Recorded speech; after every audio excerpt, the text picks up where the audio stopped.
तुतारी वाजते.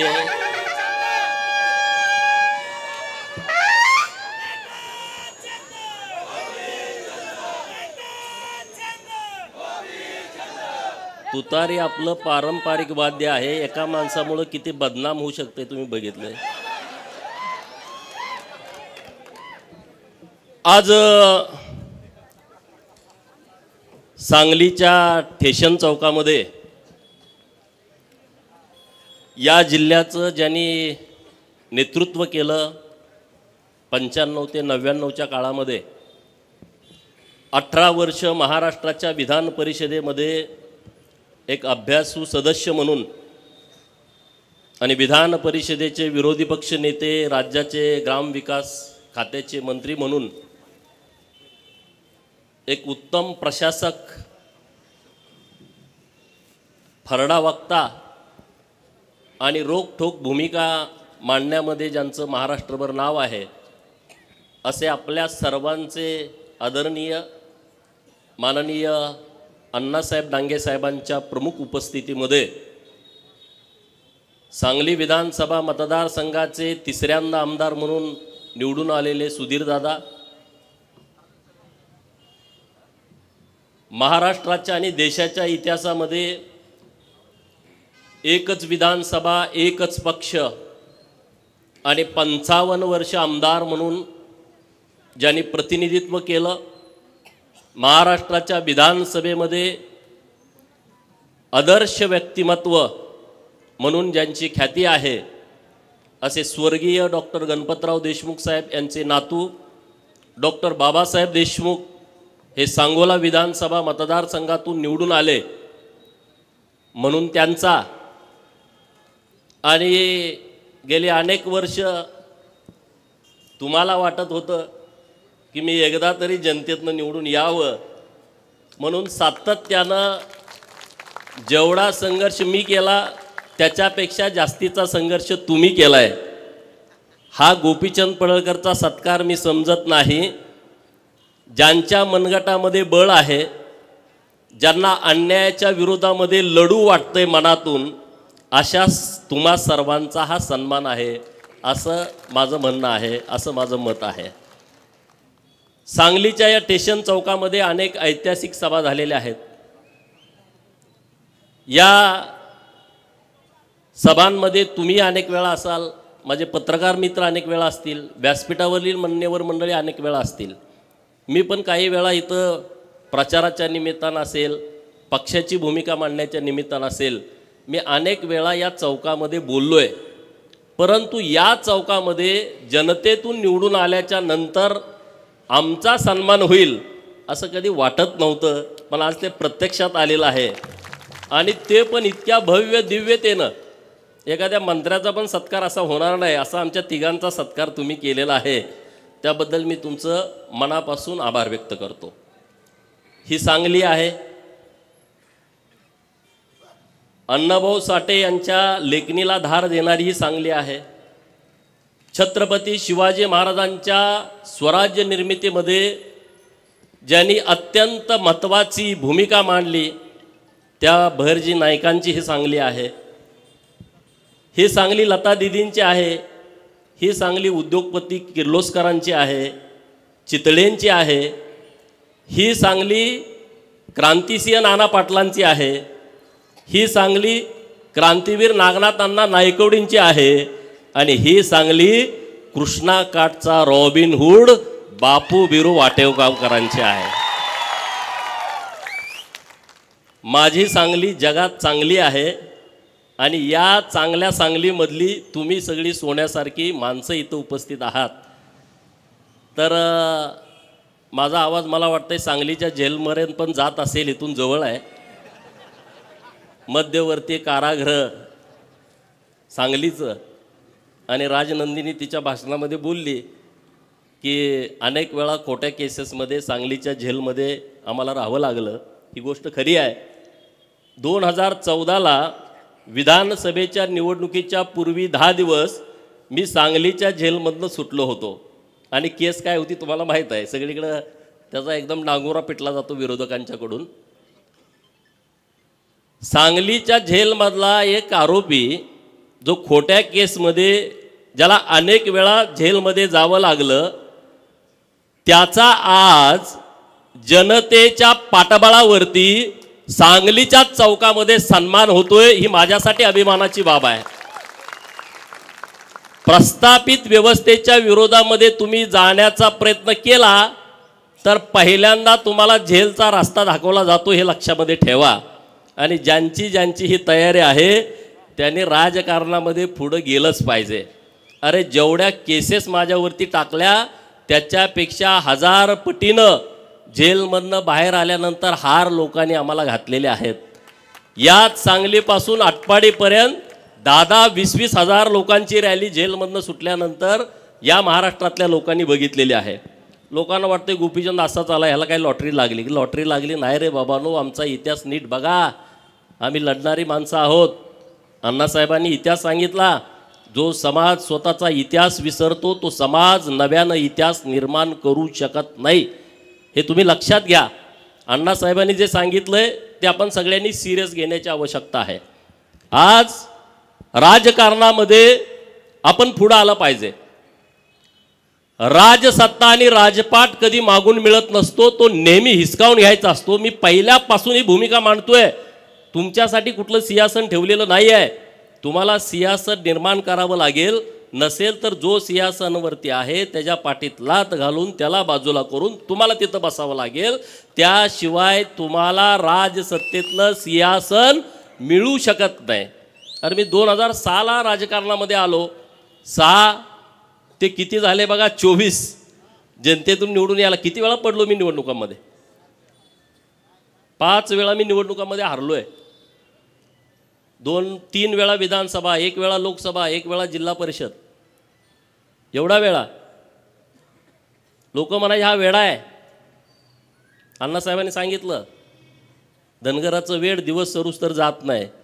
लोक बोलतात खासगीत, आजही बोलतात की गोपीचंद पडळकर जिल्हा परिषदचा सदस्य झाला नाही हा आमदारकी लढवतो, ग्रामपंचायतचा सदस्य झाला नाही हा आमदारकी लढवतो, पंचायत समितीचा अजून मेंबर नाही हा आमदारकी खासदारकी लढवतो, ह्याला येड लागलंय, हा असाच संपून जाईल। होय, गोपीचंद वेडा होता म्हणून लढला, शहाणा असता तर कुणाच्या तर नोकरीला असता कारकून म्हणून, वेडा होता म्हणून लढला। हे वेड पण आपल्या सगळ्यामध्ये असायला पाहिजे, प्रत्येकामध्ये असायला पाहिजे। वेडा माणूस क्रांती करतो, जो ध्येय वेडा आहे, जो संघर्ष करायची तयारी ठेवतो, जेलमध्ये जाऊन बसायची तयारी ठेवतो, तो वेडाच माणूस असतो, शहाणा माणूस असू शकत नाही। शहाणा असता तर तो पाया जाऊन पडला असता। मला माफ करा, माझ्यावरती केस करू नका, पोलिसाला सांगा आत टाकू नका। धनगर वेडा आहे अशी लोक बोलतात, मी म्हणतो होय धनगर वेडा असतो, म्हणून तर त्या वेड्यापणामध्ये मेंढपाळाचा पोरगा सुभेदार मल्हारराव होळकर झाला। त्या वेड्यापणामध्ये तलवार हातामध्ये घेतली आणि सिंधू नदीच्या पलीकडे अफगाणिस्तानामध्ये अटके पार भगवा झेंडा फडकावला। वेड्यापणामध्येच यशवंतराव होळकर इंग्रजांच्या विरोधामध्ये लढले, 25 वेळा सलग इंग्रजांना हरवणारा या देशामध्ये दुसरा योद्धा नाही आहे। आणि छत्रपती शिवाजी महाराजांच्या नंतर राजे उमाजी नाईक आणि त्यांच्या नंतर महाराजा यशवंतराव होळकर यांनी स्वतःचा राज्याभिषेक केला आणि चक्रवर्ती महाराजा झाले। हे वेडेपणातच होतं, हे शहाण्या माणसाचं काम नाही आहे। स्वतःवर अन्याय झाला नाही, पण माझ्या मागासवर्गीय बहिणीवरती अन्याय झाला म्हणून बेंड्या राखणारा बापू बिरू वाटेगावकर हातामध्ये कुऱ्हाड घेतो, बंदूक घेतो आणि 14-15 जणाला यम सदनी पाठवतो। येड्यापणाचं लक्षण आहे, शहाण्या माणसाचं काम नाही। आणि म्हणून हा वेडापणा आम्ही नेहमी करणार। अरे तुमचं उदाहरण देतो, या सांगलीच्या मार्केटमध्ये हमाल म्हणून आमचे बाप जादे आले, त्या हमालाची पोरं आता व्यापारी म्हणून अख्खं मार्केट ताब्यात घेऊन बसलेत। हा वेड्यापणाचंच काम आहे, हे शहाण्या लोकांचं काम नाही आहे। आज त्या हमालाची पोरं नगरसेवक, सभापती आणि महापौर म्हणून व्यासपीठावरती बसलेले आहे। असा वेडापणा आपल्याला नेहमी करायचा आहे, हे लक्षामध्ये ठेवा। शहाणपणा केला तर काम करावं लागेल. वेडापणा केला तर तुम्ही लीडर व्हाल, नेता व्हाल. आणि तुम्हाला माझी विनंती आहे, झालं पाहिजे. का होऊ नये आपण? जिसकी जितनी संख्या भारी उसकी उतनी भागीदारी या तत्वावरती आम्हाला तिकीट मिळत नाही. आणि तिकीट मिळालं तर आम्हाला निवडून येऊ दिलं जात नाही. सगळे एक पाडा याला. मग तुम्ही शान व्हावं लागेल, तुम्ही ते हातामध्ये घ्यावं लागेल. आज जतच्या जनतेला मी मनापासून धन्यवाद देतो की त्यांनी आज ही माझी सत्काराची वेळ आणली, नाहीतर ते शक्य नव्हतं. जत तालुक्यातल्या जनतेने डॉक्टर आरडीसाहेब व्यासपीठावरती अन्य मान्यवर बरेच आले असतील, तर त्यांनी इतक्या क्षमतेनं इतक्या ताकदीनं माझ्यासारख्या कार्यकर्त्याला 26 ऑक्टोबरला माझी उमेदवारी घोषित झाली, 20 नोव्हेंबरला मतदान होतं. भाजपमधले काही लोक ताकदीनं विरोधामध्ये भूमिका मांडत होते, हा बाहेरचा आहे, हा बाहेरचा आहे, हा परका आहे, भूमिपुत्र नाही आहे. अशा काळामध्ये तालुक्यातली जनता माझ्या पाठीमागं ठामपणे उभं राहिली. मी जतकरांना मनापासून धन्यवाद देतो. आणि मी त्यांना जो शब्द दिलाय विधानसभेच्या प्रचारामध्ये, तो प्रत्येक शब्द आणि शब्द पूर्ण करण्यासाठी पुढची 5 वर्ष मी रात्रंदिवस मेहनत घेईल. आणि त्याबरोबर महाराष्ट्रातले काही विषय असतील, महाराष्ट्रातले काही प्रश्न असतील, तर त्याच्यासाठी पण काम करेन ना. अरे किती आम्ही लढलोय, आमचं कौतुक आम्ही करतोय अशातला भाग नाही. अनेक विषय मी विधान परिषदेचा आमदार झाल्यानंतर सभागृहामध्ये घेतले. सांगलीमधले महानगरपालिकामध्ये बदली कामगार आहेत, मानधनवरती कामगार आहेत, 1200च्या वर आहेत. मला भेटले मंत्रालयामध्ये, पप्पू डोंगरे साहेब होते, सुधीर दादा होते, की बाबा असा असा प्रश्न आहे. आम्ही लावून धरला. त्या लोकांचा प्रश्न ऑर्डरपर्यंत आला, परंतु एक सचिवानं मेक मारून ठेवली, तो आमच्या हिताचा नव्हता. म्हणून आम्ही त्यांना सांगितलं थांबवा, परत आमचं सरकार येणार आहे, आम्ही परत दुरुस्ती करून घेतो.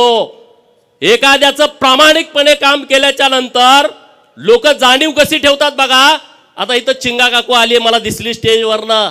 त्यांच्याबरोबरच्या सगळ्या सफाई कामगार भगिनी आहेत, नटून थटून आल्या चिंगा काकू. ती इतकी रागात होती आमच्यावरती, आमची ओळख नव्हती. सचिवाच्या दालनाच्या बाहेर त्या उभा होत्या आणि त्यांना कोणीतरी सांगितलं की काही लोकांचं हे काम करायला, ते असं एकदम रागात होते आमच्यावर, नुसत्या शिव्या द्यायच्याच बाकी होत्या. मी म्हटलं पप्पू डोंगरे साहेब ह्या काय असं एवढ्या कालवा करतात? ते म्हटले त्यांचं काम होणार नाही असं कोणीतरी सांगितलंय. त्यांनी ट्रेन पकडली, मुंबईमध्ये आले, सचिवाच्या दालनाच्या बाहेर होते. चिंगा काकू आज इथं आलाय तुम्ही, मी तुम्हाला मनापासून धन्यवाद देतो आणि शब्द पण तुम्हाला देतो. सुधीर दादा इथं आहेत, मी आहे, सुरेश भाऊ खाडे, आम्ही तिघं मिळून तुमचं काम आम्ही केल्याशिवाय राहणार नाही. सांगायचं तात्पर्य काय, लोक का जुळत गेली? प्रत्येक विषयावरती आम्ही भूमिका मांडली आहे. प्रत्येक विषयावरती जो माणूस आमच्याकडे आलाय त्या माणसाची भूमिका मांडली आहे. सुधीर दादा व्यासपीठावरती आहेत, त्यांना मला विनंती करायची आहे, दादा महानगरपालिकेची निवडणूक तोंडावरती आली आहे, आता तुम्हाला सिंहासनावरती बसवलं आहे, त्यांना सिंहासनावरती बसवण्याची वेळ आली आहे. मी तुम्हाला विनंती करतो, या सगळ्या उपेक्षित लोकांना तुम्ही उमेदवारी द्या. ज्यांना उमेदवारी देता येत नसेल त्यांना स्वीकृत करून घेतो म्हणून सांगा. तुम्हाला प्रचाराला जाण्याची गरज पडणार नाही, सगळी लोक तुमच्या बरोबर ताकदीनं येतील. रामोशाच्या पोराला शब्द द्या की तुला स्वीकृत करतो, तू जर निवडून येणार नसेल. लोणाऱ्याच्या पोराला शब्द द्या, इथं गोसाव्याच्या पोराला शब्द द्या, घिसाड्याच्या पोराला शब्द द्या. काय करायला लागत नाही, ही सगळी लोक तुम्हाला ही महानगरपालिका ताब्यामध्ये देतील. चमचे दलालांच्या मागं माणसं राहिलेली नाहीत, चमचे दलालाच्या मागं लोक नाहीत. ही जी गोरगरीब लोक आहेत ना, ती पूर्ण क्षमतेनं तुमच्या बाजूने उभा राहणार आहेत आणि तुमच्या ताब्यामध्ये परत एकदा महानगरपालिका देऊन या सांगली, मिरज आणि कुपवाडचं कल्याण करायचं आहे. त्यासाठी आम्ही तुमच्या बाजूने ठामपणे उभं राहू. तुम्ही आमच्या सगळ्यांच्या पाठीमागं ताकद उभी करा. तुम्ही अगोदर करताच, त्याबद्दल दुमत नाही आहे. अनेक नगरसेवक झालेले आहेत, इथं दिनकर तात्या आहेत, पृथ्वीराज भैया आहेत, सगळे व्यासपीठावर मान्यवर मंडळी आहेत की जे निर्णय प्रक्रियेमध्ये आहेत. तर तुमच्याकडून आमच्या अपेक्षा आहेत, तुम्ही आम्हाला सन्मान द्या, आम्ही तुम्हाला ताकदीनं पाठबळ देण्याची व्यवस्था ह्या सांगली, मिरज, कुपवाडच्या महानगरपालिकेच्या निवडणुकीच्या निमित्तानं करू. त्याबद्दल अजिबात दुमत ठेवू नका. हा सांगली जिल्हा 2 पुढाऱ्यांचा आहे असे वारंवार वारंवार वारंवार म्हटलं जातं, नावं घेत नाही.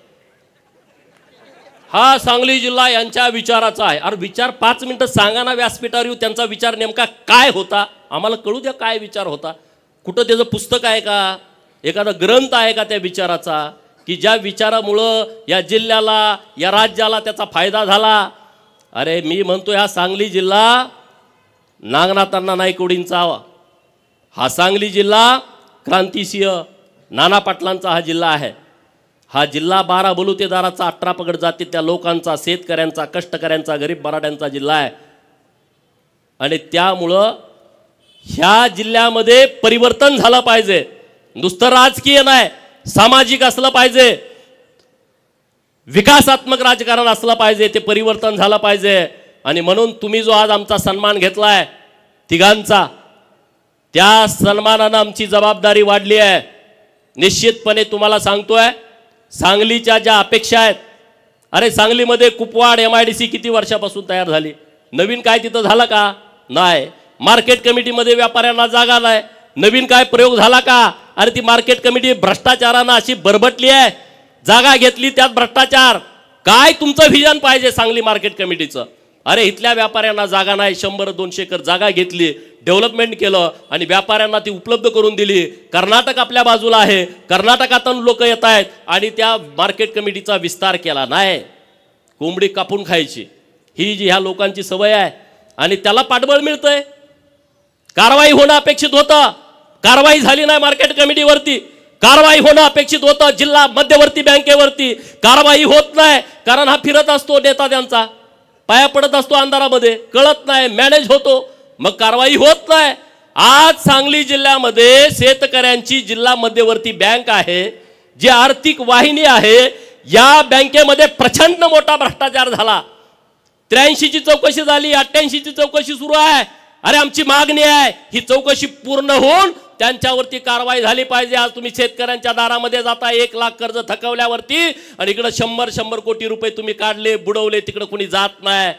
आज महाकाली साखर कारखाना, आटपाडीचा मानगंगा साखर कारखाना, अरे सभासदांनी त्यांच्या सौभाग्यवतीच्या गळ्यातलं डोरलं मोडून तुमची सभासदाची फी भरली। आज इतके वर्ष तुम्ही कारखाना चालवला, 200 150 कोटी रुपये तुम्ही कर्जामध्ये घालवला आणि आता तुम्ही परत बँक म्हणते की आता हे RBIचे नियम आहेत, अमुक आहे, तमुक आहे, त्याचा बाऊ करून तुम्ही ते कारखाना विकायला काढणार आणि त्या पुढाऱ्यांच्या घशामध्ये घालणार। माझे पत्रकार मित्र येत आहेत, माझी त्यांना विनंती आहे, हे कारखाने विकायचे आणि घशात घालायचे यांचे डाव आहेत। आणि कारखाना विकल्यानंतर काय होणार आहे? अरे आटपाडीच्या कारखान्याला 250 एकर जमीन आहे, तिथं 5 लाख रुपये गुंठ्याचा भाव आहे। ते कारखाना घेणार आणि त्यातली 200 एकर जमीन विकून टाकणार आणि खाजगी कारखाना करून टाकणार। जे सुतगिरणीचं झालं तोच प्रकार होणार आहे, महाकाली कारखान्याचं तेच होणार आहे। तर बँकेला माझं अपील आहे, सभासदांचा कारखाना हा सभासदाला राहायला पाहिजे। उद्या तुम्ही विकून ती जमीन विकणार आहे, आता तुम्ही जमीन विकून ती पैसे भरून घ्या आणि तो सभासदांचा कारखाना सभासदाच्या ताब्यामध्ये ठेवा। कशासाठी हे प्रकार करताय? कुणासाठी करताय? अरे हे काय तुमच्या बापजादाची प्रॉपर्टी नाही आहे, हे लोकांची आहे, शेतकऱ्यांची आहे, कष्टकऱ्यांची आहे। त्याच्यावरती तुम्ही डल्ले मारता, त्याच्यावरती तुम्ही अटॅक करता, हे इथून पुढे चालणार नाही। सरकारकडे मी पाठपुरावा करणार आहे आणि सरकारनं जरी पाठीशी घातलं तर सरकार बरोबर सुद्धा या बाबतीमध्ये संघर्ष करायची आमची तयारी असणार आहे। कारण हे सभासदाचे कारखाने आहेत, सभासदाची जमीन आहे। अरे आटपाडीची जमीन तर माझ्या धनगर समाजाची जमीन आहे। काय तुम्ही देता रे? एक तुम्ही गुंठा जमीन देत नाही, 250 एकर जमीन आमच्या बापजाद्यांनी दिली। काय मिळालं आम्हाला? काय त्या कारखान्यामध्ये मिळालं? कामगार म्हणून आणि म्हणे आमच्या बापाचे कारखाने आहेत। महाकाली कारखान्यामध्ये कुणाच्या जमिनी आहेत? या जिल्ह्यातल्या सगळ्या कारखान्याच्या आणि MIDCच्या जमिनी बघा, या 18 पगड जातीच्या, 12 बलुतेदाराच्या, गरीब मराठ्याच्या आणि OBCच्या जमिनी आहेत। कुठल्या पुढाऱ्याच्या रानामध्ये झाला कारखाना? अण्णासाहेबांनी मला एकदा कहाणी सांगितली की त्यांची सुद्धा 400 एकर जमीन एका कारखान्याला गेली आहे। परवा त्यांना भेटायला गेलो तेव्हा सांगितलं। सर्वोदय कारखान्याचं काय झालं? पृथ्वीराज भैया इथं आहेत, संभाजी आप्पा आता हयात नाहीत। आज कष्टाने उभा केलेला कारखाना या बँकेच्या राजकारणामध्ये त्यांनी घशात घातला आणि म्हणून तुम्हाला माझी विनंती आहे, या बँकेच्या राजकारणामध्ये तुम्ही आला पाहिजे, संस्था स्थापन केल्या पाहिजेत आणि मत कुणाला विकलं नाही पाहिजे या बाडग्यांना, नाहीतर त्याचा काही उपयोग होणार नाही। 2 लाख मिळाले, 3 लाख मिळाले, चालला, त्याचा उपयोग होणार नाही। राजकारणाच्या बाबतीमध्ये मनात चीड असली पाहिजे, धग असली पाहिजे, लात घालीन तर पाणी काढेल अशी उर्मी प्रत्येकाच्या मनात असली पाहिजे, तर हे घडल। एका दोघा तिघांचं काम नाही आहे, तुम्ही सगळ्यांनी ठरवलं तर हे घडू शकतं। ही क्षमता, ही ताकद ही तुमच्यामध्ये आहे आणि त्या ताकदीनं आपल्याला पुढे जायचं आहे. आज आम्ही जतकरांना आव्हान केलं होतं की तुम्ही आम्हाला जमीन द्या. 1,500 एकर जमीन दिली. पत्रकार मित्रांना माझी विनंती आहे, अरे या जिल्ह्यामध्ये MIDC ला 1,500 एकर एका जागेवर जमीन कुठंच जिल्ह्यात मिळू शकत नाही. आज ती जतमध्ये मिळाली आहे. आज आमचे राज्याचे नेते मुख्यमंत्री देवाभाऊ दावोसला गेलेत. 4-5 दिवस ते दावोसला असणार आहेत. 7 लाख कोटीच्या वर इन्व्हेस्टमेंट ते महाराष्ट्राला घेऊन येणार आहेत. आणि मी सकाळी पण त्यांना विनंती केली, मागच्या 4 दिवसात पण देवाभाऊंना भेटलो की दावोसच्या दौऱ्याला तुम्ही मुख्यमंत्री झाल्यानंतर पहिल्यांदा जाताय, तो दौरा यशस्वी होणार याबद्दल कुणाच्या मनामध्ये शंका नाही. पण दौरा यशस्वी होण्यामध्ये माझ्या सांगली जिल्ह्याला आणि जत तालुक्याला एक मोठा इंटरनॅशनल प्रकल्प तुम्ही आम्हाला दिला पाहिजे, ही मी विनंती त्यांच्याकडे केलेली आहे. आणि होय, त्यांनी शब्द दिलाय की कसल्याही परिस्थितीमध्ये सांगली जिल्ह्याला एक आम्ही प्रकल्प देऊ. अरे मी साधा आमदार आहे, मी नामदार नाही आहे. आज डॉक्टर बाबासाहेब देशमुख साहेबांनी मत व्यक्त केलं की या सांगली जिल्ह्याकडे एक काळ नेतृत्व होतं. या सांगली जिल्ह्यातले कॅबिनेट मंत्री अनेक वर्ष अनेक वेळा महाराष्ट्राच्या राजकारणामध्ये होते. मी टीकात्मक बोलत नाही आहे, वस्तुस्थिती मांडतोय. जर या सांगली जिल्ह्यातले एवढे मातबर नेते महाराष्ट्राच्या मंत्रिमंडळामध्ये होते, 1990 पासूनच्या राजकारणामध्ये होते, 90 पासून 2024 ला असा कुठला प्रकल्प त्यांनी आणला की त्याचं नाव त्यांना लोकांना सांगता येईल की ज्या प्रकल्पामध्ये माझ्या सांगली जिल्ह्यातली 10,000 पोरं काम करतायत आणि त्यांना 40-50 हजार रुपयाचं पेमेंट मिळतंय. एक प्रकल्प आहे का? नाही, आणू शकले नाही, कारण ती वृत्ती नाही. वसंतदादा मुख्यमंत्री असताना एकदा बोलले होते, जर जतला कृष्णेचं पाणी दिलं तर आमच्या कारखान्यावरती ऊस तोडायला कोण येणार, हे त्यांचं स्टेटमेंट होतं. हीच भावना प्रस्थापितांची होती. कृष्णा काठच्या सगळ्या पुढाऱ्यांनी जिल्ह्यातल्याच दुष्काळग्रस्त तालुक्यांच्या वरती अन्याय केले. जत असेल, कवटेमंकाळ असेल, तासगावचा काही भाग असेल, खानापूर असेल, आटपाडी असेल, याच लोकांनी अन्याय केला. पण कृष्णामाईंनी अन्याय केला नाही. याच कृष्णामाईचं पाणी आज जतला गेलं, कवटेमंकाळला गेलं, मंगळवेढ्याला गेलं, सांगोल्याला गेलं, खानापूरला गेलं, आटपाडीला गेलं, कडेगावला, पलूसला, तासगावला, मिरजच्या पूर्व भागामध्ये, माणला, खटावला. कृष्णामाईंनी दुजाभाव केला नाही, कृष्णामाईंनी अन्याय केला नाही. आज कृष्णामाईची ओटी जर माझ्या आईला भरू वाटली, माझ्या वहिनीला भरू वाटली, माझ्या ताईला भरू वाटली, तर आमच्या ओढ्यामध्येच कृष्णामाईचं पाणी आलंय. हे कृष्णामाईचे उपकार आज आमच्या दुष्काळी पट्ट्यावरती आहेत. देवाभाऊंचे उपकार आहेत. अरे 2-2 हजार कोटी, 7-7 हजार कोटी, टेंबूला 7,000 कोटी एका वेळेस मिळाले.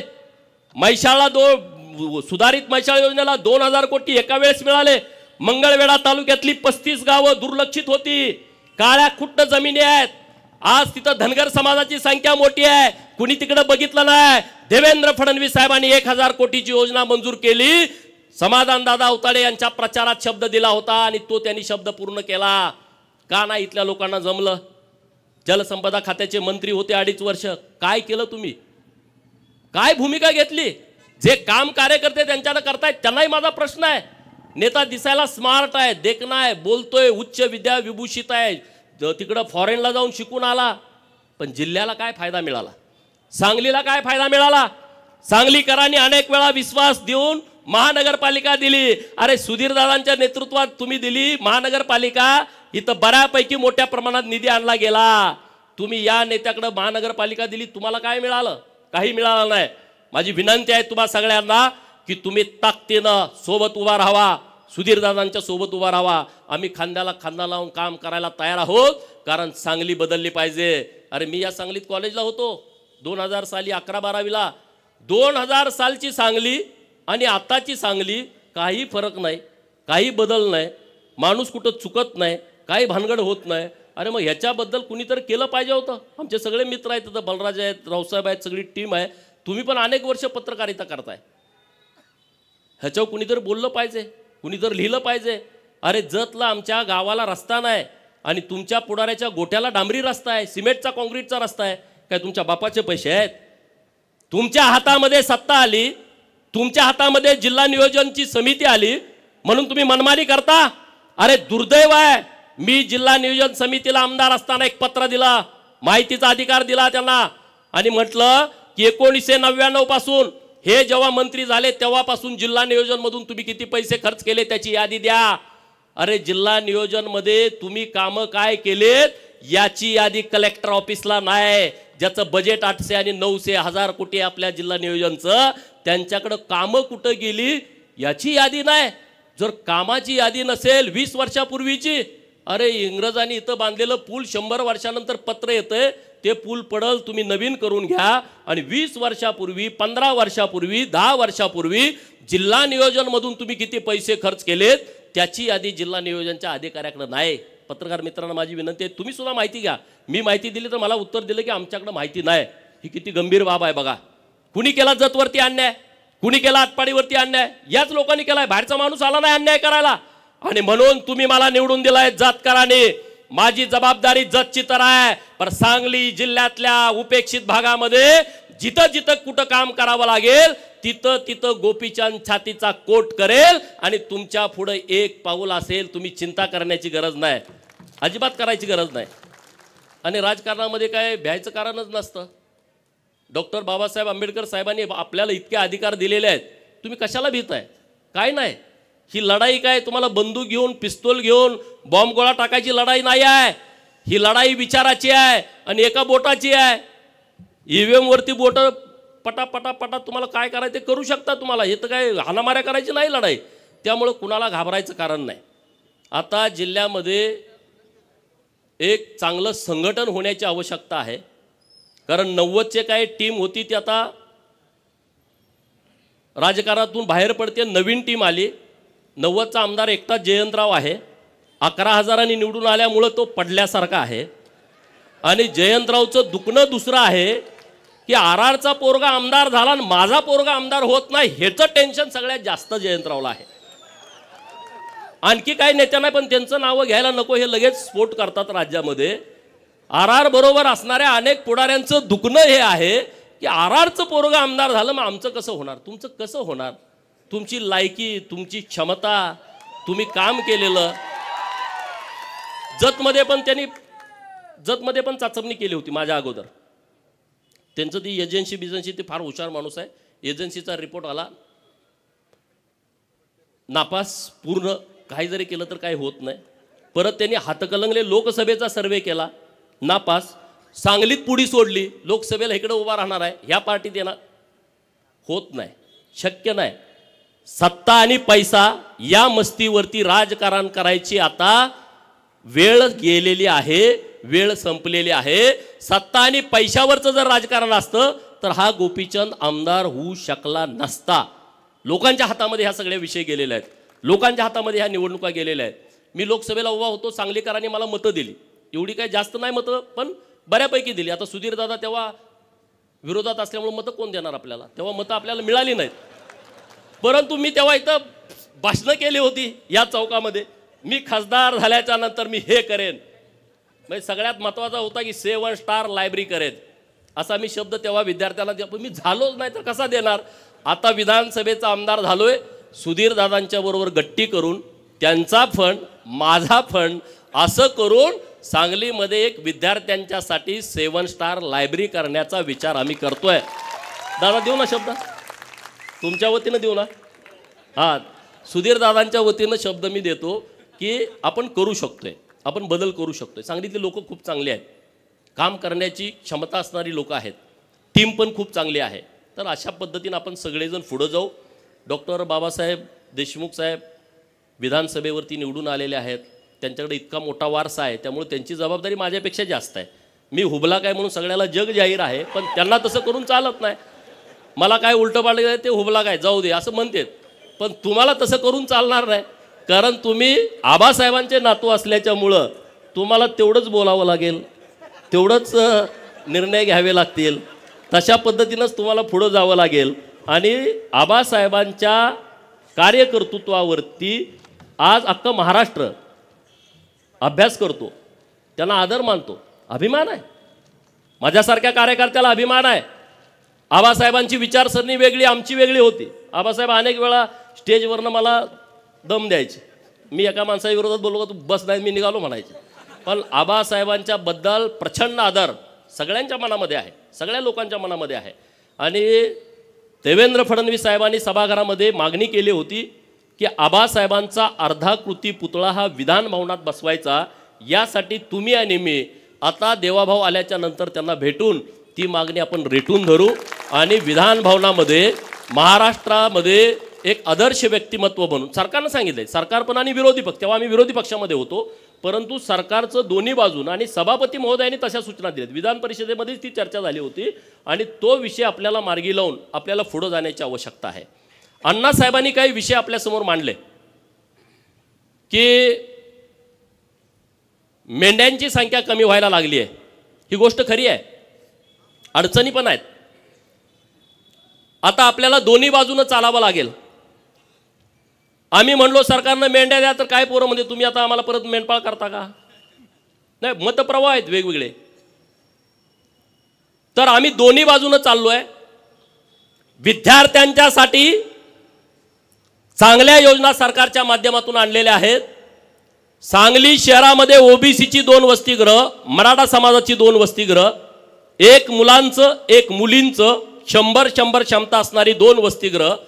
वसतिगृह बांधण्यासाठी खूप वेळ लागतोय म्हणून सरकारनं निर्णय घेतला इमारती भाड्यानं घ्यायच्या आणि तिथं वसतिगृह चालू करायचं.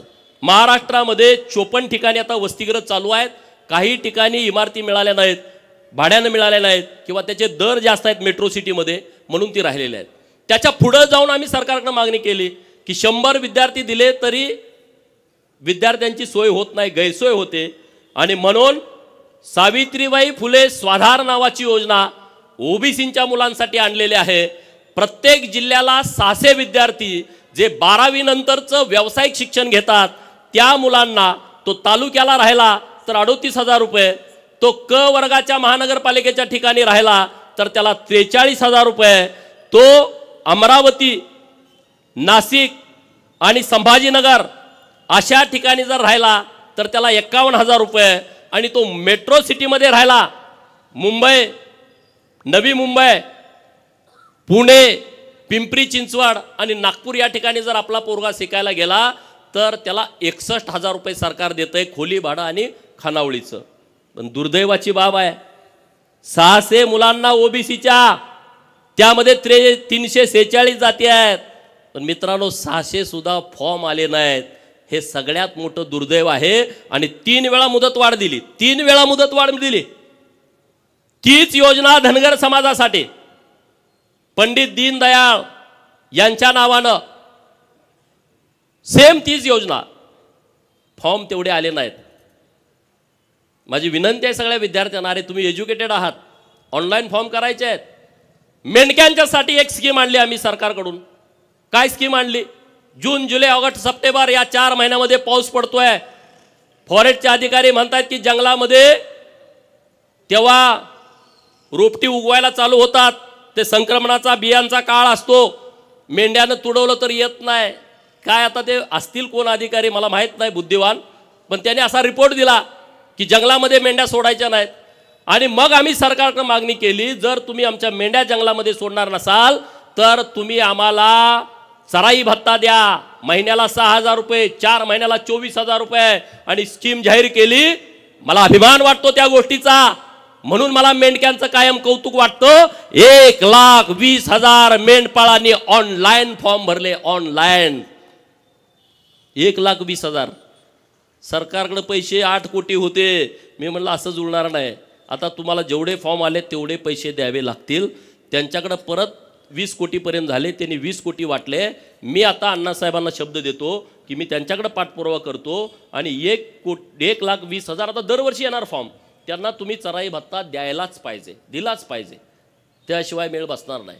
पोरांच्या अडचणी आहेत हो. मेंढका पोरगा असला त्याला पोरगी मिळत नाही, तो परत मेंढर विकतोय, मुंबईत जातोय, कुठंतरी लोकांमध्ये जागा घेतोय, लग्न केलं का परत गावाला येतोय, परत मेंढ्या घेतोय, परत म्हणते तू अरे मुंबईला होता ना आता कसं काय मेंढराकडं. म्हणजे अडचणी खूप आहेत, सुविधा नाहीत. पहिल्यासारखी आता लोकांची मानसिकता नाही आहे. 35 किलोमीटर दिवसात चालायचं आणि कुठल्या पण गावात जाऊन राहायचं. स्मशानभूमीजवळ वाडा पडतो, गावाच्या कुठंतरी 3-4 किलोमीटर आतमध्ये वाडा पडतो. कसं करणार लोक? पण त्यातून आता बंदिस्त अर्धबंदिस्त शेळी फार्म सरकारनं द्यावेत अशा पद्धतीची आपली मागणी आहे. आमच्या सगळ्या भगिनी घोड्यावरती सगळं ओझं टाकून जातात. आमचे पत्रकार मित्र फोटो काढून बातमी लावतात, तुम्ही बघितलंय. म्हणून सरकारकडे आम्ही मागणी केली आहे, 50 HP ट्रॅक्टर सरकारनं द्यावेत. 75% तुम्ही अनुदान द्या, 10% आम्ही भरतो, 15% बँकेनं कर्ज द्यावं आणि 50 HP ट्रॅक्टर तुम्ही पहिल्या टप्प्यामध्ये 100 आम्हाला द्या. सरकारनं त्या गोष्टीला तत्वता मान्यता दिलेली आहे. असे नवीन नवीन प्रयोग करतोय. आता आम्ही मिलिटरीवाल्यांच्याकडे ज्या पद्धतीचे तंबू असतात, सरकारला आम्ही विनंती करतोय की तसा तंबू आमच्या मेंढपाळाला द्या की जो हलका असेल आणि त्यांनी 4 खुट्या मारल्या तर त्यांना तिथं राहता येईल. ही एक स्कीम तुम्ही भटक्या विमुक्तांना लावा, जे या गावातनं त्या गावात जातात, पालामध्ये राहतात. इकडून पाऊस आला इकडं जाते, तिकडून पाऊस आला, अरे कसं जगणार? काय होणार आहे त्यामध्ये? आणि म्हणून तुम्ही मला आमदार केलाय, सरकारकडे पाठपुरावा करतोय. भटक्या विमुक्तांच्यासाठी सरकारनं स्पेशल बजेट मंजूर केलं पाहिजे. आणि मला विश्वास आहे देवाभाऊ मुख्यमंत्री आहेत आणि महाराष्ट्रामध्ये सगळ्यात जास्त सामाजिक न्याय या व्यक्तिमत्वानं दिलाय. आणि मला ठाम विश्वास आहे की त्यांच्या माध्यमातून या सगळ्या भटक्या विमुक्तांच्यासाठी, पालात राहणाऱ्या लोकांच्यासाठी सरकार काहीतरी चांगला निर्णय करेल आणि तो आम्ही तिथं करून घेऊ. तुम्ही आज सत्कार केलाय तर आम्ही कामं केली पाहिजेत ना. आमचा काही मोठेपणा म्हणून आज सत्कार झालेला नाही आहे आणि सत्काराचं भाग्य आमचं सांगलीमध्ये यावं असं आम्हाला कधी वाटत नव्हतं. पण आज ते घडतंय जतकरांच्यामुळं, आज ते घडतंय सांगोलकरांच्यामुळं, बाबासाहेबांचं आणि सांगलीकरांचं जास्तीचं प्रेम सुधीरदादांच्यावरती आहेत. त्यांना तिसऱ्यांदा तुम्ही निवडून दिलेलं आहे. त्यामुळं तुम्ही आज आमच्या तिघांचा सत्कार या स्टेशन चौकामध्ये केला. तर इथून पुढं तुम्हाला ज्या अपेक्षा आमच्याकडून आहेत त्याच्यापेक्षा एक पाऊल पुढं जाऊन ताकदीनं, क्षमतेनं, जिल्ह्यात असेल जिल्ह्यात, राज्यात असेल राज्यात, आता संघर्ष करायची वेळ संपलेली आहे. संघर्ष आता जयंतरावनी करू द्या, पण ते करू शकत नाही. संघर्ष करायचं पण रक्तात असावं लागतं. संघर्ष ते करू शकत नाहीत. आता ते विरोधी पक्षात आहेत, त्यांनी करायला पाहिजे आंदोलन, मोर्चा, रस्त्यावर. आम्ही कुठवर यायचं? आम्ही रस्त्यावरच आहे गेली 20 वर्ष. आता नाही, आता आम्ही सत्तेत आलोय. तुम्ही सुद्धा तुमचा मोड बदला, सत्तेत आलोय असं, नाहीतर विरोधी पोस्ट टाकत बसू नका. आपण आता सत्ताधारी आहोत, तर आपण काम काय करायचं? तुम्ही सरकारला सांगा हे काम केलं पाहिजे. सरकारकडे तुम्ही ही सूचना द्या, कल्पना मांडा. अरे सामान्य माणसं सुद्धा चांगल्या कल्पना मांडतात आणि त्या कल्पनेनुसार सरकार काम करतं. तशा सूचना तुम्ही द्या, त्या पद्धतीनं सरकार काम करेल. आपलं एक महत्त्वाचं काम राहिलंय, 2-3 वर्ष झालं प्रयत्न सुरू आहे. महाराजा यशवंतराव होळकर यांचा अश्वारूढ पुतळा महाराष्ट्रातला पहिला हा सांगलीच्या जिल्हाधिकारी कार्यालयासमोर बसवायचा आहे आणि आता त्याची सगळी प्रक्रिया पूर्ण होत आलेली आहे. मुंबईला आता शेवटचं पुतळ्याच्या परवानगीसाठीचं महानगरपालिकेचं पत्र तिथं पोचलंय. मंगळवारी बुधवारी आम्ही जाणार आहोत आणि तिथं एक अश्वारूढ पुतळा महाराष्ट्रातला पहिला हा कलेक्टर ऑफिसच्या समोर करायचा आहे. मागं एकदा डॉक्टर स्वप्नील चोपडे इथं आहे, त्यांनी ते कलर केला होता नवीन नाव लिहायला. एकदा कलर केला का काही गाड्यांच्या डोक्यात आलं, ती परत तिथं नावच लिहू देणार. स्वप्नीलला नेऊन पोलीस स्टेशनला बसवलं त्याने की नाव लिहायचं नाही. मी म्हटलं का? पोटात दुखते का म्हटलं, काय अडचण होते? आणि मग संघर्ष करून ते यशवंतराव होळकर महाराजा यांचा सांगलीमध्ये चौक आहे.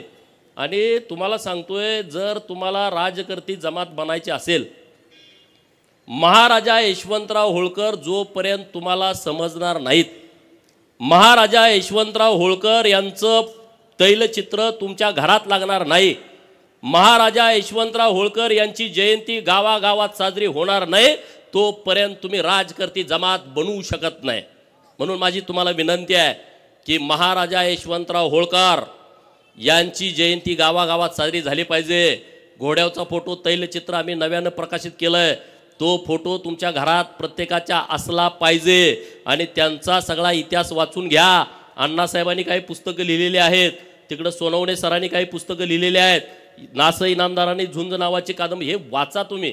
वाचल्याशिवाय काय होणार नाही. नाही तर तुम्ही ह्याच्या मागं पडणार. त्याच्यात तुम्हाला ही मोठी माणसं, ही मोठी नाहीत लोक. मी अनेक वेळा सांगतो, तुम्ही ऐकत नाही, त्याला माझा नाही इलाज आहे. ही मोठी नाही, बिंडोक लोक आहेत, हे होपलेस लोक आहेत. ह्यांनी काय नाही, आपल्याला ते लांबनं दिसतंय. आपल्याला गेस्ट हाऊसच कधी कळू दिलं नाही, लांबनंच बघायचो. हे मोठ्या लोकांसाठी. अरे तुमचं आहे ते, तुम्ही जाऊन बसा की तिथं आयटीत, काय बिघडतंय? आपली प्रॉपर्टी आहे ती, सरकारची प्रॉपर्टी म्हणजे जनतेची प्रॉपर्टी. तुम्हाला ती मोठ्या माणसासाठी आहे, मोठ्या माणसासाठी नाही तुमच्यासाठी पण आहे. तिथं एकदा जाऊन बसा रुबाबा, जेवा, ऑर्डर द्या, एक दिवस झोपून या ना, तिथं काय बिघडतंय?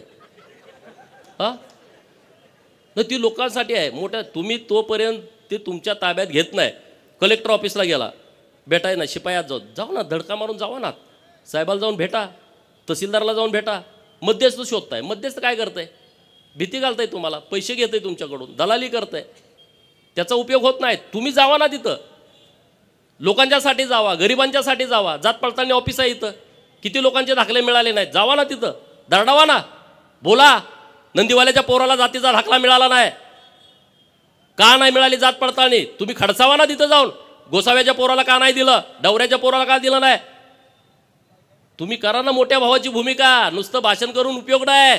मोठ्या भावाची भूमिका ही कृतीतून तुमची दिसली पाहिजे, तर तुम्ही पुढे याल, अन्यथा तुम्ही पुढे येणार नाही. एकटा गोपीचंद, एकटा डॉक्टर बाबासाहेब आमदार होऊन तुमचा प्रश्न मिटत नाही. असे शेकडो आणि हजारो गोपीचंद महाराष्ट्रामध्ये तयार व्हावे लागतील, तेव्हा कुठं तुम्ही या प्रवाहात याल, अन्यथा प्रवाहात येणार नाही. आता जिल्हा नियोजनची सदस्याची नेमणूक होईल, कुठं आहे सरकारचं धोरण?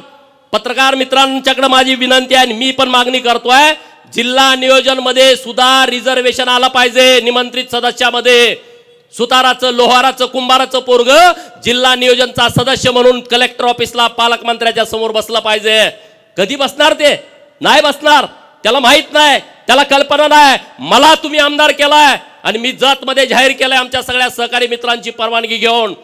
ज्या शासकीय कमिट्या आहेत माझ्या जत विधानसभा मतदारसंघामध्ये, ज्या समाजाला कधीच प्रतिनिधित्व मिळालं नाही, ज्याला कधी उमेदवारी मिळाली नाही, त्या समाजातल्या तरुण पोराला तहसीलदारच्या शेजारी बसायचा अधिकार त्या समितीच्या माध्यमातून आम्ही देणार आहे.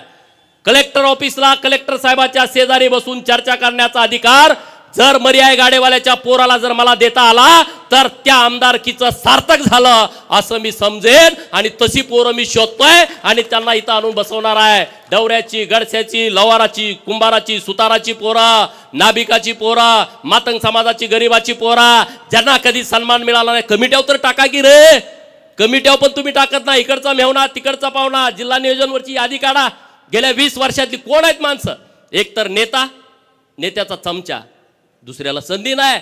आणि म्हणून मी देवाभाऊंच्याकडे मागणी करणार आहे की महाराष्ट्रातल्या जिल्हा नियोजनमध्ये आणि महाराष्ट्रातल्या शासकीय कमिटी आहेत तिथं तरी आम्हाला संधी द्या. आणि ते देऊ शकतात, हेच काहीतरी परिवर्तन करू शकतात. आणि म्हणून असे नवीन नवीन विषय घेऊन आपल्याला पुढं जायचं आहे, नवीन नवीन विषय घेऊन आपल्याला पुढं काम करायचं आहे. अजिबात चिंता करू नका, अजिबात काळजी करू नका. तुमचा जो विषय असेल तो मला सांगा, दादांना सांगा, बाबासाहेबांना सांगा.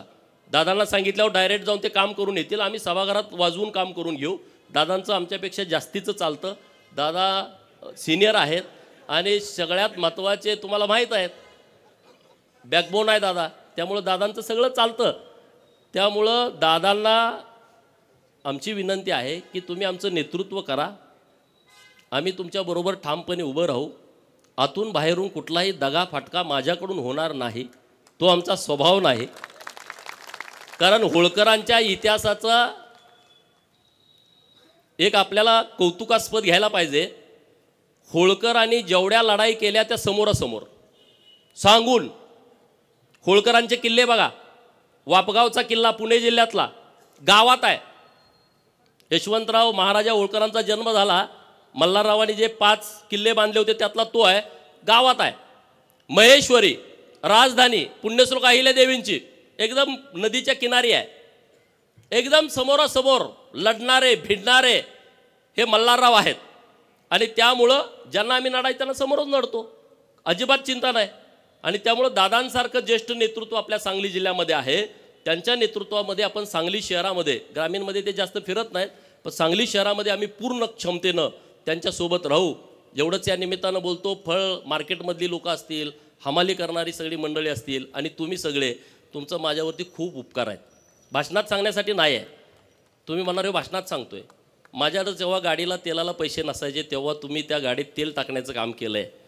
माझ्या सगळ्या निवडणुका ह्या तुमच्या वर्गणीवरती झालेल्या आहेत. त्यामुळं माझ्यासारख्या कार्यकर्त्याला त्याची प्रचंड जाणीव आहे. अरे आम्ही सामान्य आहोत. तुम्ही आज एवढा सांगलीमध्ये दिमागदार एवढा सोहळा केला गडदे तात्यांच्या नेतृत्वामध्ये. शक्य नाही आहे. महाराष्ट्रातल्या कुठल्या आमदाराच्या नशिबी असं येईल. पैसे लावून कुणी करेल हो, पण तुम्ही उत्स्फूर्त केलाय. हे तुमचं प्रेम आमच्यावरती कायम राहू द्या. या प्रेमाची पोच पावती आम्ही कामातून तुम्हाला देऊ. गडदे तात्या आणि सगळे सिनियर लोक आहेत व्यासपीठावर. आता एकाच नाव घेतलं तर अनेकांची लोक राहतील. आता आपले सांगलीचा आदर्श महाराष्ट्रातल्या सगळ्या महानगरपालिका क्षेत्रामध्ये राहणाऱ्या उपेक्षित वंचित लोकांनी घेतला पाहिजे. असा आदर्श घालून देणारी सगळी मंडळी व्यासपीठावरती आहेत. आणि त्यामुळं तुम्ही जो आमचा मान सन्मान केला आहे, सत्कार केला आहे आणि अण्णासाहेबांच्या उपस्थित केला आहे आणि अण्णासाहेबांनी इतकं चांगलं आम्हाला आज मार्गदर्शन केलेलं आहे, कुठलाही फटका न मारता त्यांनी आम्हाला व्यवस्थितपणे आशीर्वाद दिलेले आहेत. त्याबद्दल अण्णासाहेबांचं मी मनापासून आभार व्यक्त करतो. अण्णासाहेबांचं फार मोठं योगदान आहे. चौंडी हे अण्णासाहेबांमुळं महाराष्ट्राला कळालं. नंतर जानकर साहेबांनी त्याचं पूर्ण महाराष्ट्रातल्या लोकांच्यापर्यंत नेलं. चौंडीला तुम्ही गेलं पाहिजे. 31 मेला जयंती आहे पुण्यश्लोक अहिल्यादेवींची आणि 300वी जयंती आहे. यावर्षी सरकारनं 75 कोटी रुपये बाजूला काढून ठेवलेत अहिल्यादेवींच्या जयंतीला. मुख्यमंत्री महोदयांना मी परवा पत्र दिलं आहे की पुण्यश्लोक अहिल्यादेवींची जयंती सरकारनं कशी साजरी करायची त्याची तुम्ही बैठक बोलवा, अण्णासाहेबांना बोलवा, आमच्या सगळ्या लोकप्रतिनिधींना बोलवा आणि तुम्ही पुढच्या 2 महिन्याचा आराखडा करा. ही काय 1 दिवसाची पुण्यतिथी होणार नाही, तर 2 महिन्याचा कार्यक्रम होईल. देवाभाऊंनी त्याला मान्यता दिलेली आहे. त्यामुळं हा जयंतीचा कार्यक्रम तुम्ही गावागावामध्ये करा. अरे अहिल्यादेवींचं खूप मोठं काम आहे. छत्रपती शिवाजी महाराजांच्या नंतर हिंदवी स्वराज्याचे पताका ही होळकरांनी खांद्यावरती घेतली, अन्य काही सरदारांनी पण घेतली, परंतु अहिल्यादेवीनं जे काम केलेलं आहे ते काम कुणीच विसरू शकत नाही. हिंदू धर्माच्या रक्षणाचं आणि हिंदू मंदिरांचं जीर्णोद्धाराचं काम हे अहिल्यादेवीने इतक्या मोठ्या प्रमाणात केलं आहे, ते कुणी विसरू शकत नाही. नरेंद्र मोदी साहेबांना मी धन्यवाद देईन. काशी विश्वेश्वराच्या मंदिराचा कॉरिडॉर डेव्हलप केला आणि त्या कॉरिडॉरमध्ये पुण्यश्लोक अहिल्यादेवींचा पुतळा त्यांनी तिथं बसवलेला आहे. कुठलाही हिंदू काशी विश्वेश्वराच्या दर्शनासाठी गेला तर त्यांना पुण्यश्लोक अहिल्यादेवींचं दर्शन होतं आहे. शंकराचार्यांचा आहे, भारत मातेचा पुतळा आहे आणि कार्तिक स्वामीचा, असे 4 पुतळे तिथं बसवलेले आहेत. धन्यवाद देईल मी देवाभावना, एकनाथ शिंदे साहेबांना. अरे अहमदनगरचं नाव बदललं, 1 वर्षाच्या आतमध्ये नामांतरण केलं आणि पुण्यश्लोक अहिल्यादेवी नगर केला. हा काही छोटा निर्णय नाही. तुम्हाला त्याचं काही देणं घेणं नसल्यामुळे तुम्हाला त्याचं काही वाटत नाही. अरे डॉक्टर बाबासाहेब आंबेडकरांचं तेव्हाचं औरंगाबाद आणि आताचं संभाजीनगर त्या विद्यापीठाला नाव देण्याच्या बद्दल किती मोठा संघर्ष झाला आहे. आपल्या जिल्ह्यातले रामदास आठवले साहेब आहेत, त्यांनी किती मोठा संघर्ष केला होता बघा. वाचा, घरं जाळली, अत्याचार झाले, बलात्कार झाले, मर्डर झाले, तेव्हा विद्यापीठाचं नाव बदललं. सोलापूर विद्यापीठाचं नाव बदललं. तुम्हाला त्याचं सोयरसूतक नाही, तुम्हाला त्याचं देणं घेणं नाही. नुसत्या पुढाऱ्यांना शिव्या, ह्यांनी काय केलं त्यांनी काय केलं. अरे तुम्ही काहीतरी करा ना, तुम्ही या ना, तुम्ही बोला, भूमिका मांडा. आता सोलापूर विद्यापीठाच्या प्रांगणामध्ये पुण्यश्लोक अहिल्यादेवींचं स्मारक तयार झालं आहे आणि आम्ही आता नरेंद्र मोदी साहेबांना विनंती करतोय देवाभाऊंच्या माध्यमातून की त्या स्मारकाचं उद्घाटन करण्यासाठी स्वतः नरेंद्र मोदी साहेबांनी यावं सोलापूरला. जर तो निर्णय झाला तर तुम्ही सगळे या, वेळ द्या. इकडं अमावस्याला गेलो, तिकडं पौर्णिमेला जावा, पण एकदा जावा की दर अमावस्याला कशाला जात आहे. हा बोकडं कापली 21, बोकडं कापली 20, 15, एक कापा की. आपलं देव मानतंय ना, काय आपल्या विरोधात आहे बिरोबा. हा मसोबाला बोकाडा कापलं, एक कापा ना, बारकं कापा. 8 किलोचं, 7 किलोचं, 50-50 किलोची बकरी, 50-50 किलोची बोकडं बंद करा ना. इकडं या, राजे व्हा. मंत्रालय अजून आम्हाला कुणी दाखवलं नाही. मुख्यमंत्री कुठं बसतात आम्हाला माहीत नाही. 2 नंबरचा समाज. आपली ही अवस्था असेल तर गावात राहणाऱ्या छोट्या मायनर समाजाची काय अवस्था असेल विचार करा ना, काय अवस्था असेल. म्हणून जरा परिपक्व व्हा. सोलापूरच्या अहिल्यादेवी विद्यापीठामध्ये स्मारकाचं लोकार्पण आहे, तिथं तुम्ही या. अण्णासाहेबांनी त्यांच्या नेतृत्वामध्ये अहिल्यादेवींचा वाडा तयार केलाय. 50-60 कोटी रुपये खर्च करून एकदा जावा, दर्शन घ्या. एकदा आपल्या कुलस्वामीला गेलं, एकदा चौंडीला गेलं पाहिजे. अरे चौंडीमध्ये प्रचंड ताकद आहे. तिथली माती नुसती घेऊन या, वर्षभर लावा, बघा इतकी ऊर्जा आहे. तुम्हाला माहित आहे मागं एक जण तिथं जयंती करायला ते पळून जावं लागलं. 2ऱ्या महिन्यात सरकार सुद्धा गेलं. नाही शक्ती आहे. कुणाला पटो अगर कुणाला न पटो, ही ताकद आहे तिथं. चौंडीमध्ये, आणि तुम्ही जात नाही, तुम्हाला माहिती नाही. लग्न झाल्यानंतर नवरा बायकोला खंडोबाला गेले, मकोबाईला गेले, बिरोबाला गेले, चौंडीला जाऊन या म्हणून सांगा ना. तुम्ही पांडा पाडा ना, जावा. लग्नामध्ये कोट घालताय, बूट घालताय, एकदा फेटा बांधा, घोंगडं टाका. काय लग्न मोडते काय नवरी? करा ना. आता माझं झालं नाही तर मी केलं असतं तसं, तुम्ही करा ना तसं. मला अभिमान वाटतो. मी जेव्हा आमदार झालो तेव्हा मी डोक्याला पिवळा फेटा आणि खांद्यावरती घोंगडं टाकून मी शपथ घेतली. अरे महाराष्ट्रातल्या धनगरांचे नाही, देशातल्या धनगरांचे मला फोन आले आणि तिथली लोक त्यांना विचारायला लागली. कर्नाटकच्या एका मंत्र्यांचा मला फोन आला, त्यांना नीट हिंदी पण बोलता येत नव्हतं. ते म्हणले, आमची लोक मला म्हणायला लागली, तुम्ही का नाही असं बांधलं, तुम्ही 4 वेळा मंत्री झाला, तुम्ही असं का नाही केलं की तुम्ही 6 वेळा आमदार झाला. करा ना तुम्ही जे करता ते लोक करतात. हे सगळं चालूच आहे रे. आपल्याला एक वेगळं पण आहे, हे कुणाला नाही आहे. ज्याच्या डोक्यावर पिवळा फेटान खांद्यावरती घोंगडा आहे, तुमची ओळख सांगायची गरज नाही. हे तुम्ही करा. ढोल वाजवले आता येताना, लाज बाळगू नका, शिका ना. मी वाजवतो, तुम्ही वाजवा. गजी ढोल शिकायला पाहिजे आपलं. अरे आपलं एक वेगळेपण आहे, आपली एक संस्कृती आहे, ती आपण जपली पाहिजे. त्याच्यासाठी लाजलं नाही पाहिजे.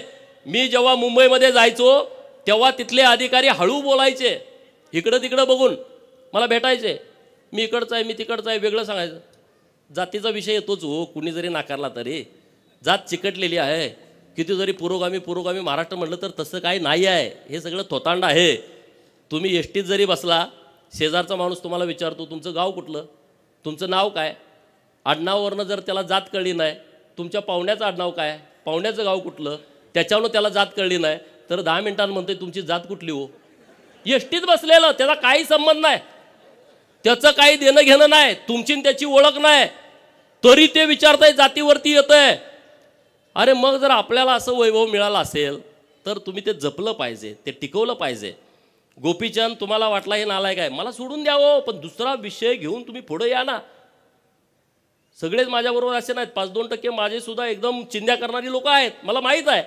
मी काय तुमच्यावर रागाला आलोय का? मी रागाला पण येणार नाही. माझा विषय पूर्णपणे वेगळा आहे, माझे वैचारिक शत्रू पूर्णपणे वेगळे आहेत आणि त्यामुळं तशा पद्धतीनं मी पुढं जातोय. कुणी जरी मला थांबवण्याचा प्रयत्न केला, मी थांबणारा माणूस नाही. कारण मी थांबत नाही, कारण तुम्ही सगळे माझ्यासोबत आहात. एक बच्चनजींची कविता आहे, ती मी तुम्हाला वाचून दाखवणार आहे. मैं पत्थर पर लिखी इबारत हूँ, मैं पत्थर पर लिखी इबारत हूँ, शीशे से कब तक तोड़ोगे. मैं पत्थर पर लिखी इबारत हूँ, शीशे से कब तक तोड़ोगे. मिटने वाला मैं नाम नहीं, मिटने वाला मैं नाम नहीं, तुम मुझको कब तक रोकोगे, तुम मुझको कब तक रोकोगे. मैं सागर से भी गहरा हूं, मैं सागर से भी गहरा हूं, तुम कितने कक्कड़ फेंकोगे. मैं सागर से भी गहरा हूं, तुम कितने कक्कड़ फेंकोगे. चुन चुन कर आगे बढ़ूंगा मैं, चुन चुन कर आगे बढ़ूंगा मैं, तुम मुझको कब तक रोकोगे. तुम हालातों की भट्टी में, तुम हालातों की भट्टी में जब जब मुझको झोंकोगे, तुम हालातों की भट्टी में जब जब मुझको झोंकोगे, तब तपकर सोना बनूंगा, तब तपकर सोना बनूंगा, तुम मुझको कब तक रोकोगे. अनेक वेळा संघर्षाच्या भट्टीमध्ये तुम्ही आम्हाला ढकललंय, आम्ही तावून सुलाकून निघालोय. आणि तुम्हाला पण मी सांगतो, संघर्षाच्या भट्टीमध्ये जो सन्मान असतो ना, तो जगात कुठंच नसतो, तो जगात कुठंच नसतो. जो जो संघर्षाच्या भट्टीमध्ये गेलाय तो सोनच होऊन बाहेर पडतो. त्यामुळं संघर्ष करायची तयारी ठेवा, ताकदीनं पुढं या, हिमतीनं पुढं या. आणि आज महाराष्ट्रामध्ये सरकार आपलं आहे, देशामध्ये सरकार आपलं आहे, गरिबांचा विचार होतोय. विश्वकर्मा नावाची योजना आली 12 बलुतेदारांसाठी. कुणाला माहित होतं का 12 बलुतेदार? 18 बलुतेदाराचा कुणी विषय या देशात घेतला होता का? नाही. सरकारची योजना आहे. सांगलीमध्ये जे रस्त्यावरती बसलेत ना लोक, त्यांना त्याच दिवशी 10,000 कर्ज द्यायचं आहे बँकेत गेल्यावर, आधार कार्ड दिल्यावर. किती? 10,000. ते फेडलं का 20,000, ते फेडलं का 30,000, ते फेडलं का 40,000. केंद्रानं ही योजना आणली, आपल्याला माहीत पण नाही. तुमच्या गावात कोण असेल मोठ्या शहरामध्ये त्यांच्यासाठी ही योजना आहे. आपल्या सरकारनं तर खूप योजना केलेत, खूप महामंडळं केली. आज रामोशी समाजाचं महामंडळ केलं आहे, लिंगायत समाजाचं महामंडळ केलं, वडार समाजाचं महामंडळ केलं, लोहार समाजाचं महामंडळ केलं, नाभिक समाजाचं महामंडळ केलं आहे, काशीबा गुरव समाजाचं महामंडळ, छोटा समाज आहे, महामंडळ केलं. अरे आज त्यांचा उपाध्यक्ष होईल, त्याला सुद्धा केबिन असेल, त्याला पीए असेल आणि त्याला सरकारची गाडी असेल. फिरू दे की आमचे लोक. असं कधी कुणाला वाटलं नाही, हे आपल्या सरकारला वाटतंय. त्यामुळे तुम्ही चिंता करू नका. तुम्ही आमच्या पाठीमागं ताकदीनं उभा राहताय, कायम राहाल, असंच राहावा.